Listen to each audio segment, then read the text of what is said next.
This video will walk you through the remediation dashboard.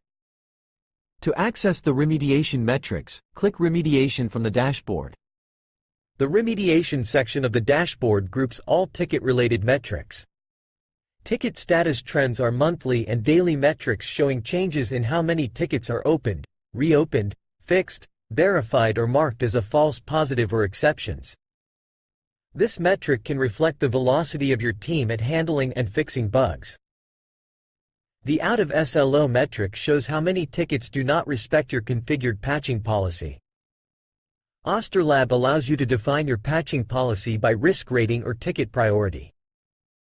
This metric either shows an inadequate patching policy or the need for more resources to address the volume and urgency of identified vulnerabilities. The issue average fix time metric shows how many tickets are fixed per risk rating. The ticket per assigned per date metric show the number of tickets assigned to each user per date.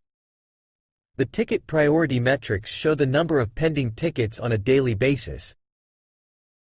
This guide covered a walkthrough for the remediation dashboard.